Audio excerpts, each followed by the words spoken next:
Guys, I am excited today because today we are going to be taking a look at everything that kind of encapsulated the MMA world in the last week or two. Hello everybody and welcome back to another video. If you are new here, my name is Kyle. I am your guy with many YouTube channels. Let's start off with a post by MMA. Jon Jones is so tiny next to Gaziev.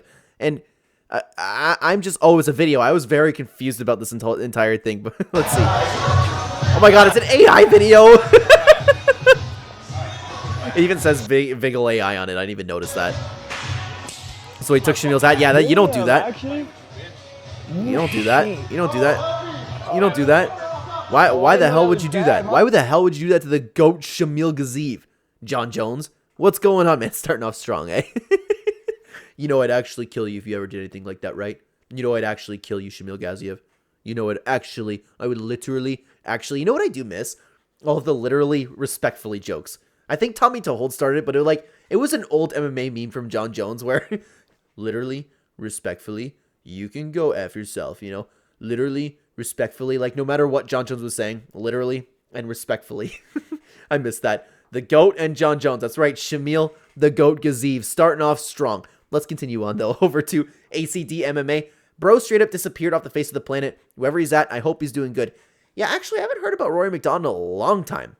I have no idea what that guy's been up to, but I agree. I hope he's doing well. It sucks because it seems like Robbie Lawler kind of took the soul out of him a little bit, but I know that he found God. I know that he started a family. Hopefully everything's going well with that. I just hope that he doesn't have like any sort of CTE. He recently put out a GMP tutorial on BJJ Fanatics. It's very good. Really, I haven't seen anything like that. That's cool. And ACD MMA responding, he looks healthy. Yeah, he does look healthy. He looks good. That's cool. That's happy to see. I kind of forgot about Rory McDonald, like, for the time being, man. Like, of course, if somebody mentioned, like, some good fights or some good fighters, like, obviously I would remember Rory McDonald, but, like, I just hope he's doing well. He seems like an okay guy. He became a Bellator champ and found his faith. Man won in life. Yeah, started a family, too. I'm happy for Rory McDonald. I hope everything's going good. Greatest welterweight to never win a UFC title, in my opinion. I might have to agree with that. Yeah, he was a phenomenal fighter. Absolutely phenomenal. It's between him and Carlos Condit, I would say. But I would give it to Rory McDonald if I had to choose one of the two fighters.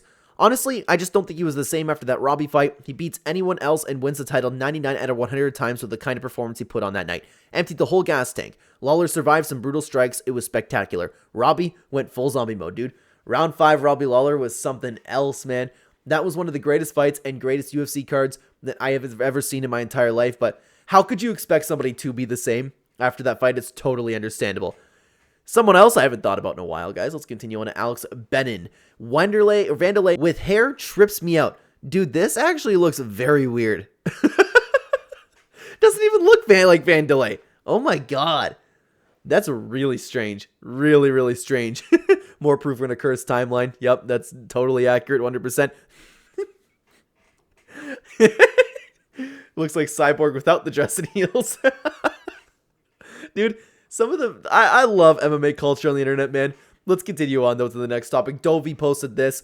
Ilia Topuria is on the Men's Health magazine cover for Spain. According to the cover, his new nickname is El Guido, which translates to the Chosen One. I remember him posting, or I thought it was the Legend he changed his name to, not the Chosen One. Am I wrong? For some reason, I thought he changed his name to the Legend. But regardless, I guess Ilia Topuria is now the Chosen One. I don't know. El Matador had like a pretty good ring to it, man. Imagine he loses his next fight after giving himself that nickname. Yeah. Dude, one of these days, it's not going to go look good for Ilia Topuria. Dude. It's amazing what meme culture can do for a fighter's popularity.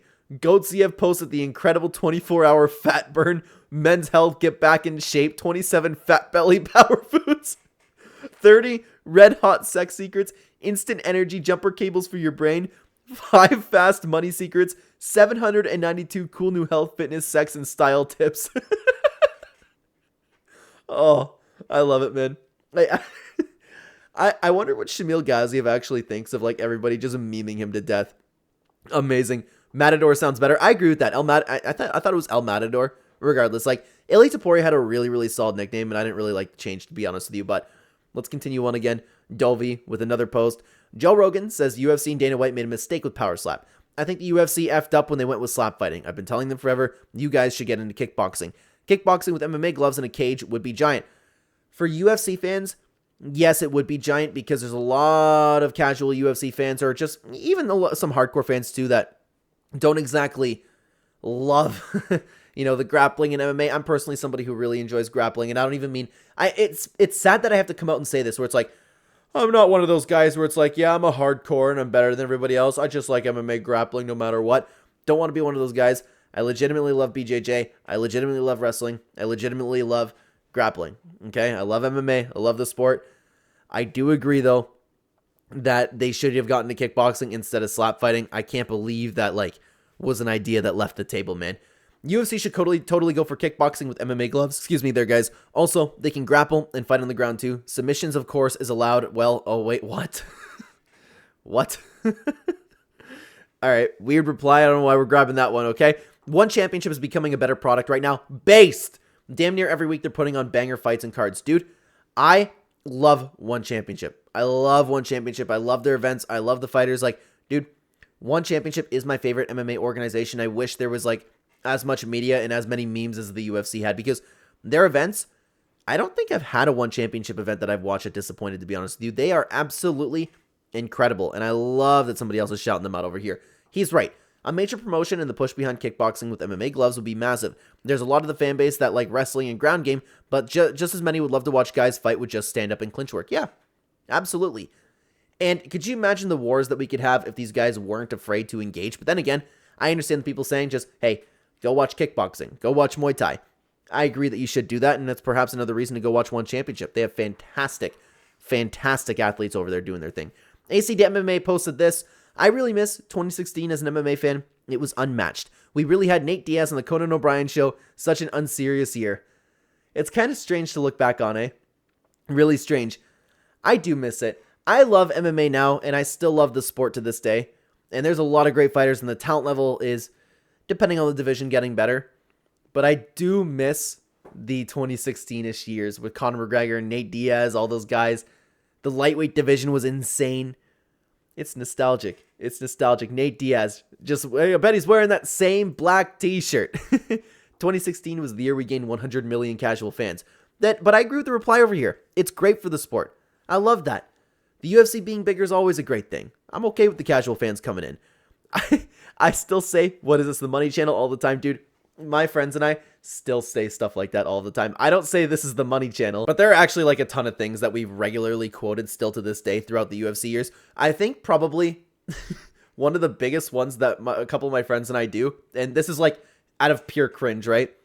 Is if you're insulting each other for playing like video games or something, we'll go, oh yeah? Take that sandwich. Take that sandwich. From when Usman said that to Colby Covington. Colby said something along the lines of like, to make a sandwich is going to make it the same way the next day. Take that sandwich.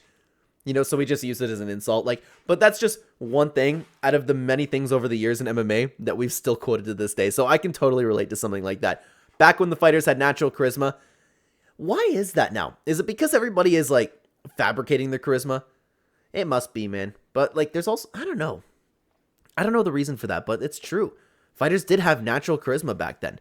Let's continue on, though, over to MMA Gone Wild. Dustin Poirier impersonating Michael Chandler. I don't think I've seen this. I said, this is my house. I said, I respect everything you've done, but this is my house that I built, And then he looks at me, he goes...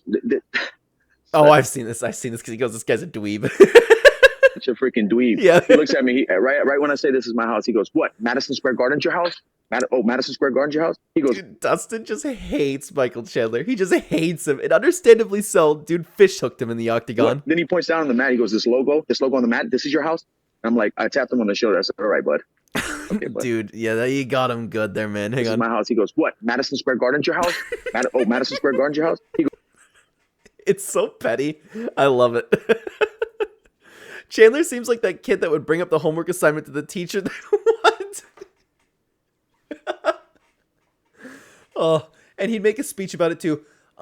Excuse me, Miss Appleberry.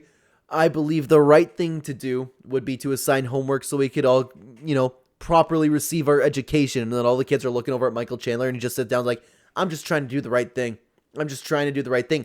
But secretly, Michael Chandler would have the motive just to get one particular kid that he didn't like to do homework, but he would disguise it as, come on guys, we all need our education. That I could actually see being the case. Ridiculous.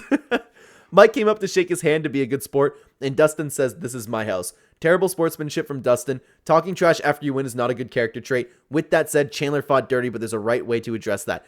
Yeah, no, I agree that Dustin Poirier is a dirty winner. Or, yeah, I guess you could call him that, right? Terrible sportsmanship is a good way to put it, but against Michael Chandler specifically, who was cheating and cheating and cheating and pretending like he's this, like, great guy, I'm all for Dustin just going in, just rubbing it in his face a little bit. Let's continue on. Conor McGregor liking Michael Chandler's wife's post. Oh, no. Oh, no. Liked by the notorious MMA. Come on. Dude. Oh, he's actually such a good troll because you know that he just wanted to do that. And now we're going to hear something like, Chandler, your wife's in me DMs, eh, baby? Mike probably screams